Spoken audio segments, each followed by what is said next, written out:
Does soul exist? Soul? Yes. Whose soul? And one more. What is the purpose of life?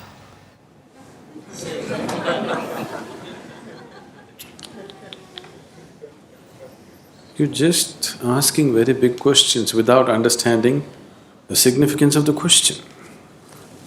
See, when you ask, does soul exist, you're not talking about an academic subject.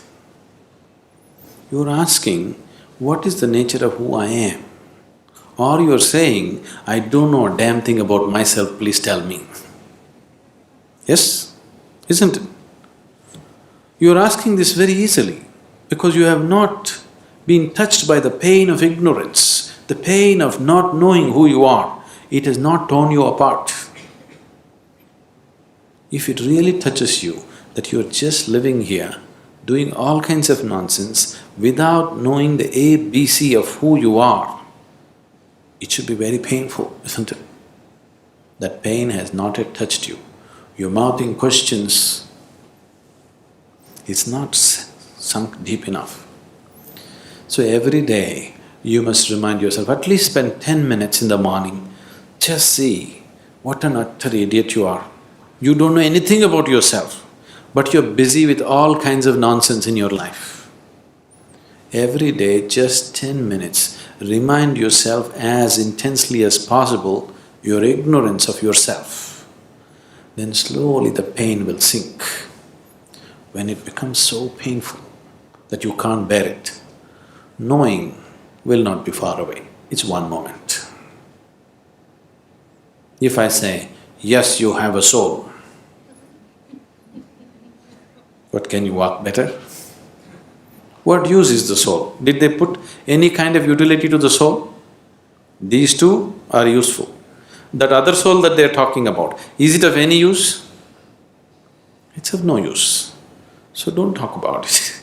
And if I tell you it is there, what does it do to you? If I tell you no, it doesn't exist, what does it do to you? Nothing, isn't it? Only thing is, the next dinner party that you go, you can entertain people around you talking about the soul.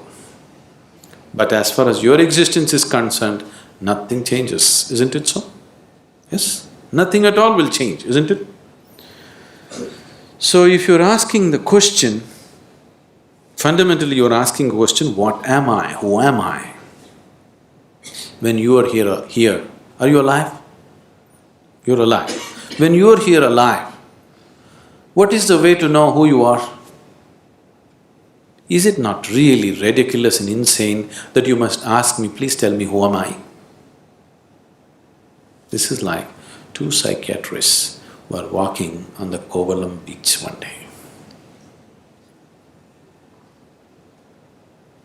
One of them looked at the other up and down and said, "You seem okay, how am I?"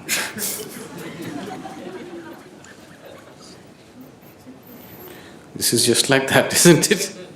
You're sitting here, you're alive, you're existing, and you're asking me, who am I, what am I?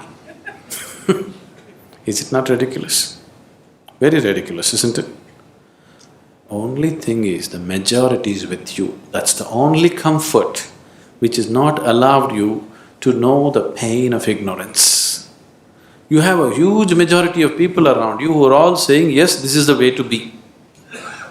Yes, that is the only thing which has given you some comfort. Suppose you are the only man on the planet who does not know who you are, everybody else knows. You know how it would be for you? Yes? You don't know who you are, you're busy in the world. Does it make any sense or does it sound like madness? Insanity, isn't it? But the comfort is, you're in a huge asylum where everybody's like you. So your problem is, your existence itself right now is only in comparison with something else. You have no existence of yourself, please see. Right now, if you don't have something that everybody has nose. Suppose you did not have a nose. Actually, you can breathe better, you know. If you take off your nose, you will get 22% extra oxygen. You will be more healthy, everything will be better. But you know how you will suffer? Because everybody else has a nose? Yes or no? Or if you get something extra that other people don't have, you still suffer, isn't it? Suppose you grew one horn. You know how terrible it would be? But if everybody had a horn, then we would be polishing it and decorating around. Your very existence is in comparison. There is no existence of yourself. Everything is in comparison. So, with that comfort, you're passing off without knowing the pain of not knowing. If you know the pain of not knowing who you are, then if you just see that I don't know anything about myself, tears will come. If it starts tearing you apart, knowing is not far away. It's very simple. It's very, very simple because after all you want to know what is within you, isn't it? Can what is within you be denied to you by anybody or anything? Do you need a passport to go within? Do you need a visa? To turn inward and know what's within, do you need somebody's permission? Or can somebody stop you? Can any authority in the world stop you? No. So who is stopping you? Who could be stopping you? Only yourself. Nobody else but yourself. Nobody else is capable of stopping you, isn't it? So why are you stopping yourself?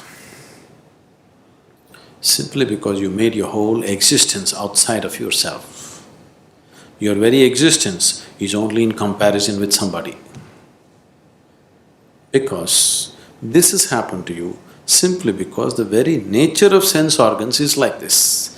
Because your experience of life is limited to sense perception, that is the reason why you're existing in comparison with somebody, not by yourself.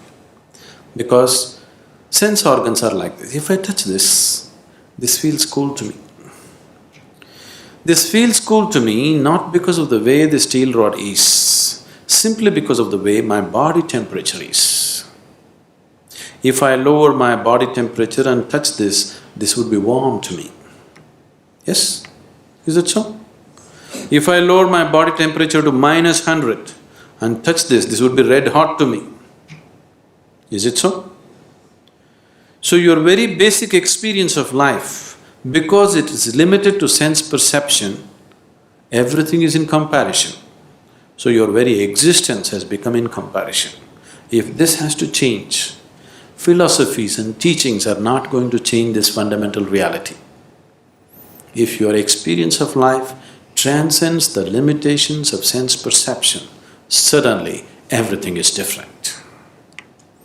When we initiated you into Shambhavi, if you gave yourself to the process, it could easily take you beyond sense perception. Many of you going into moments where you're no more within your sense perception, something else is beginning to happen. Anything new happens, your mind is such, it knows only fear. Even if you walk into heaven, you will know only fear because it's something that you do not know. You have conditioned yourself like this. But if you allow it to happen, you will see, you will start experiencing a dimension which is beyond sense perception. Only when your experience of life moves beyond sense perception, then your experience of life is absolute, not in comparison with something else. Then your experience of life has transcended the limitations of the physical. Then you have created an atmosphere to know who the hell you are. You better know who the hell you are. Otherwise, anything that you do is of no consequence.